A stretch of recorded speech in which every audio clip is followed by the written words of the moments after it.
Hello friend, कैसे हैं आप सब लोग। आज का ब्लॉग है करवा चौथ स्पेशल। और करवा चौथ में जो सरगी दी जाती है ना, उस पर हम बात करेंगे। तो सरगी कब दी जाती है और कौन देता है और क्या क्या दिया जाता है इसमें, ये सारी बातें मैं आपसे क्लियर करूंगी। तो सरगी किस समय दी जाती है? सरगी दी जाती है ब्रह्म मुहूर्त में, जो 4 से 5 बजे तक का टाइम होता है, उस समय आपको सरगी दी जाएगी। और सरगी देता कौन है? सरगी देती है आपकी सास। तो सास आपकी सारा सामान आपके लिए तैयार करती हैं और वो आपको सुबह देती हैं। और बहुत से घरों में सरगी नहीं दी जाती है, तो जरूरी नहीं है कि आप सरगी लें। अगर आपकी सास नहीं देती हैं और नहीं व्रत इस तरीके से करती हैं, तो आप भी वैसे ही करिएगा जैसे आपकी सास करती चली आ रही है। अब बात आती है, अगर सास ना हो तो क्या करें। जैसे मतलब ये है कि जरूरी नहीं है कि वो बिल्कुल ही ना हो। जैसे बिल्कुल ना हो वो तो है ही है, बट पास में नहीं है या किसी कारणवश वो आपको सरगी नहीं दे सकती हैं, तो उस समय आप सारा सामान खुद खरीदिए और अपने पति से कहिए कि वो आपको सरगी दे। सबसे सिंपल तरीका होता है ये, ठीक है। और अगर आपके पति की जगह आपकी कोई जिठानी है साथ में जो रहती है, या आपकी नंद है जो आपके साथ में है, या आपकी कोई पड़ोसी है जो आपसे उम्र में बड़ी हैं, तो आप उनसे भी कह सकते हैं, वो भी आपको दे सकती हैं, ठीक है। और अब बात आती है कि सरगी में क्या क्या दिया जाता है। चलिए सरगी में मैं दिखा दूं क्या क्या दिया जाता है। पहले मिठाई। तो मिठाई में आप कोई भी मिठाई ले सकते हैं। आप बर्फी भी ले सकते हैं, रसगुल्ला भी ले सकते हैं, मतलब कोई भी आप मिठाई खा सकते हैं। और मैंने कुछ ड्राई फ्रूट्स रखे हैं। ड्राई फ्रूट्स में मैंने काजू बादाम रखे हैं, आप कोई भी ड्राई फ्रूट्स ले सकते हैं। ऐसे ही मैंने जो फ्रूट्स रखा है वो एप्पल रखा है, आप कोई भी फ्रूट्स रख सकते हैं।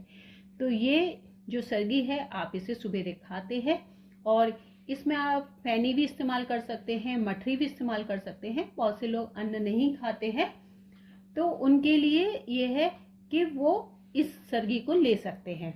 तो ये हमारी सरगी हो गई। अब आती है ये साड़ी।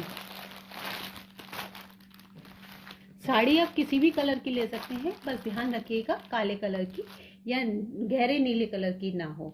और आता है श्रृंगार का सामान। तो श्रृंगार के सामान में जो सबसे ज्यादा जरूरी चीजें हैं वो मैंने रखी हैं। जैसे चूड़ी है, आलता है, बिंदी का पत्ता है, सिंदूर है, काजल है, नेल पॉलिश है, एक क्रीम है, और मेहंदी का कोन है, और एक लिपस्टिक है। तो ये जो श्रृंगार का सामान है ना, ये जरूरी सामान है। आप इसमें कम ज्यादा कर सकते हैं। आप इसमें बिछुए भी रख लीजिए, मैं बिछुए रखना भूल गई हूँ। और आप चाहे तो 16 श्रृंगार भी रख सकते हैं। और ये सारा श्रृंगार जो है आपकी सास देंगी। अगर आपकी सास नहीं है आपके पास, तो आपकी जिठानी है तो वो भी दे सकती हैं। और अगर आपकी जिठानी नहीं है, कोई भी नहीं है, तो आपसे अगर कोई अड़ोस पड़ोस में बड़ा है तो आप उनसे भी कह सकते हो, मतलब सामान आप खरीदो, बस वो आपको सुबह दे दे। और अगर वो नहीं भी दे सकते हैं तो कोई बात नहीं, आप अपने हस्बैंड से भी कह सकते हैं, वो भी आपको दे सकते हैं। तो ये तो हो गए श्रृंगार के सामान। तो सरगी का सारा सामान मैंने आपको दिखा दिया क्या क्या सरगी में होना चाहिए। अब बात आती है कि करवा चौथ के बाद आपको सास को क्या मंच के देना चाहिए। तो सास को मंच के देने के लिए भी सारा सामान यही होता है, पूरा 16 श्रृंगार होता है। हो सके तो आप पूरा 16 श्रृंगार ही लीजिए, क्योंकि सास को मंच के देना भी किस्मत वालों को ही मिलता है। और एक साड़ी लीजिए, चांदी के बिछुए लीजिए, और कुछ ड्राई फ्रूट्स लीजिए, और एक ना एक फल जरूर रख लीजिए।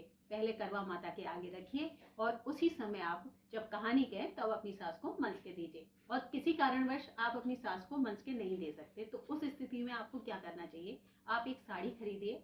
अगर आपकी सास सूट पहनती हैं तो सूट खरीद सकते हैं, और वो आप खरीदने के बाद अपने पति को दीजिए, वो अपनी माँ को दे सकते हैं। तो उस तरीके से क्या होगा, आपकी सास का मान सम्मान भी बना रहेगा और त्योहार भी आपका बहुत अच्छे से हो जाएगा। तो नजरअंदाज मत करिएगा अपने घर के बुजुर्गों को, अपनी सास को, और अच्छे से त्योहार मनाइएगा। और किस तरीके से आपने करवा चौथ बनाई मुझे कमेंट्स करके जरूर लिखिएगा। Bye bye.